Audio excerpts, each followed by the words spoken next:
Can we start, Régis, with the Tommy Watson move to Brighton? I mean, what's your view on that move? We have to accept the situation. I think the timing is not ideal, but at the same time, we know that Tommy had multiple offers from Premier League clubs before. We declined and tried to renew his contract. It wasn't possible at the end. So it's his decision, and we have to move on. And I hope it's positive output for the club, financially at least, and for the future of the club. We'll see. Yeah. It arose in January, of course, that Brighton were trying to sign Tommy. Have you sort of monitored him as an individual since then as to how that may have affected him? Because clearly, you're looking at someone in the first team picture. You want to know, as you said last week about Job and Rig being fully focused. Otherwise, it can affect the way that you play. I know Tommy has been injured, so that's been a factor as well. Yeah, he had a long injury. I think every player is different, and the environment at Sunderland, I think, is very positive for the development of players. You can get minutes. The club trusts young players. We build an environment to give them a huge support. But at the same time, everyone is different, and if you expect something different, and we still have one year to the end of his contract. Everyone has to make a decision, and his decision is not ours. But at the end, we have to accept that. There are some who feel he shouldn't play again until the end of the season at Brighton because of moving and leaving. I mean, what's your view on Tommy being involved with the club until the end of the season? I think he will be involved because he's professional, and the situation is not unusual in football, and you have to deal with it. So the timing is a little bit weird, I accept that, and it's clear, but at the same time, we want to push on until the end of the season. Yeah. Other personnel, you mentioned last weekend, you're expecting Lefay and Hjelde to be fit this weekend. Is that still the case? Yeah, it should be the case. Yeah. Any other issues? No issues. Good news. Good. One other issue is penalties. What subject? Yeah, prickly one. You did say after the game last week, you'd have to look at it because you can't have 5 penalties this season and miss 4 of them, and then potentially the playoffs, there could be penalty shootouts. Yeah, maybe. It might be a blessing in disguise. So I think in that circumstances, we are aware that this part of the game is very important, and could be an opportunity for us. I want to see the positive outcome of this situation, which is really unusual again. So it affected the outcome of different games. For example, at Burnley, I think it was clear.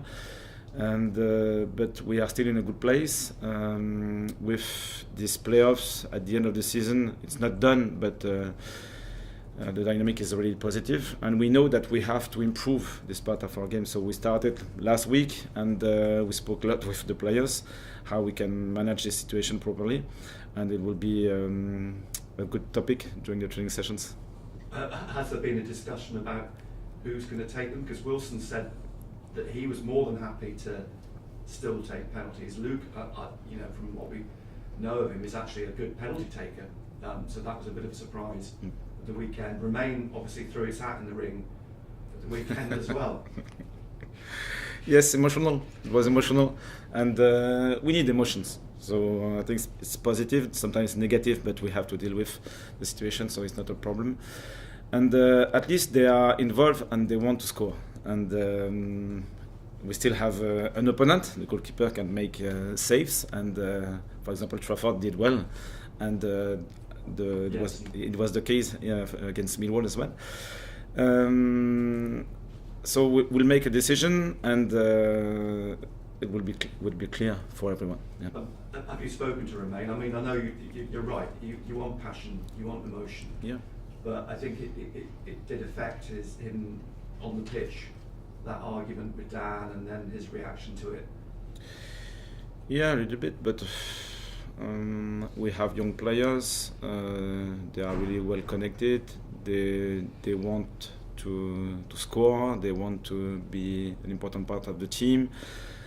So the negative side is sometimes you are too emotional, and you have to manage this emotion a bit later. So we spoke a lot. So it's solved, and move on. And I think perhaps we have to give some credit to the two goalkeepers as well, because Trafford is 6'7", so he's not the smallest, and Jensen's 6'6". I don't think Issidor's penalties were particularly bad penalties, so perhaps some credit to the goalkeepers. Yeah, sure. We shot into the target, so so at least the goalkeeper has to make a save. After every missed penalty, we can analyze the situation, but on the pitch it's more difficult because it's a tense situation, and it's not an easy one. So I repeat, we want to learn from these experiences, and I hope it will be a positive outcome at the end of the season. And talking of hitting the target, sort of briefly mentioned it after Millwall, you do create a lot of chances, but you're not getting probably the reward that your build-up play is demanding. I mean, Joe had 3 strikes blocked, Patrick had 1 tip around the post. Is it an area of concern for you? You've talked about being more clinical this season. Yeah, I think it's important. The first idea is to create chances, and against Millwall we created more chances than the games before, when I think we struggled a little bit more. So it was positive, this reaction against Millwall, especially against a strong team out of possession. So I think the dynamic was positive. After that, we have to be clinical, and especially at the end of the season, because we know that the difference can be made at this point. One chance, one goal, and if we can create more chances and be more clinical, we'll be more comfortable during the games. West Brom then at the weekend, and then I think it's around surrounding the game is the emotion of Tony Mowbray obviously being back in management at West Brom now. And I know, I think when you arrived, or just before you arrived, you spoke to Tony, and he I think gave you advice about Sunderland. What do you remember of that conversation? What is what he said to you? Is it sort of rung true about your time here? It was a friendly conversation without many advices. So I was happy to meet him, and he's a friendly guy, very easy to speak with. So it was just a friendly conversation.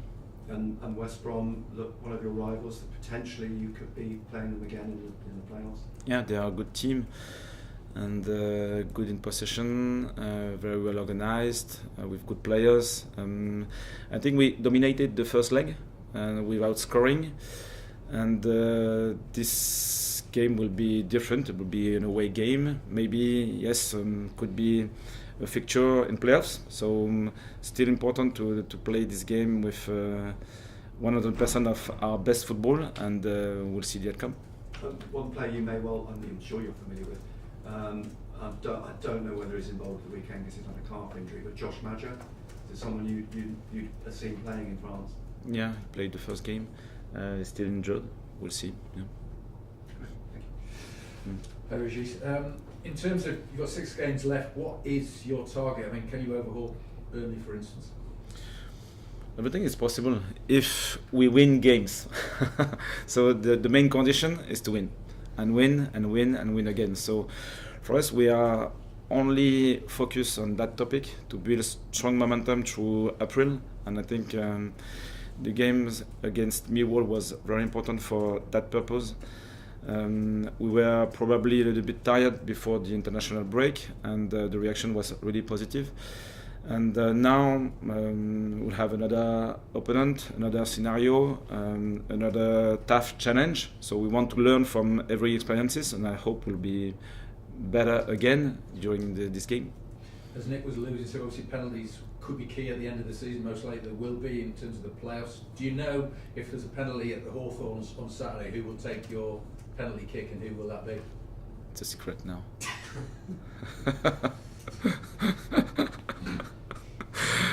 Yeah, we'll make a clear decision, and for the players it will be clear. So we had a conversation today with the leadership group, and it was a topic of the agenda, and yeah, it will be clear. What are you expecting from a Tony Mowbray side down at the Hawthorns then on Saturday? Many players here know very well the style of play, so is really in possession oriented, and it gives freedom to his players. So it's always difficult to identify patterns, and it's more about creativity, and it's tough to manage this kind of play, style of play. So, like I say, as usual, we'll have to be strong out of possession with our defensive shape, because if we let them take a huge confidence, it's always difficult to play against this team. So it's a part of our game. We have to be strong again, and after that, with the ball, if we can manage the ball properly, we can play with our strengths as well. Nice, Régis. Régis, at this stage of the season, when momentum is so important, what is actually more important to you, performances or results? Both, because it's really well connected. I think if you play well but you don't win, something is missing, and the opposite can be like a liar, because you can win if the foundations are not strong. It will be tough when at the end of the season. So I think both are important right now. Mentioned sort of before by Nick, obviously you played in West Brom this weekend, you played Coventry recently. Is it important from your point of view that you're playing the teams that you could face in another couple of weeks' time in the playoffs now, and you're gaining that vital information? Yes, I think so, because we can learn from negative or positive experiences, and it will be a reminder for the end of the season. So I think it's important at that stage to have these opportunities, and for the playoffs, it's not done, I repeat. It could be usual information, yeah, sure. And have there actually been any considerations towards this summer yet, or is that completely back of your mind? As in like some of the transfer window and plans, etc.? Yes, we still have two timelines with the club. Short timeline, the end of the season, and we are working behind the scenes for the next season. So both are important, but at the same time, when we are close to the game, my focus is 100% on the games. And just finally, I presume that this is the stage of the season where you need your supporters more than ever, because just to try and get you over that line. Yeah, they are important. We have a strong fan base, and this is a strength of the club. So we have to be connected, because every detail will be very important until the end. Nice. Cameras off, please, guys.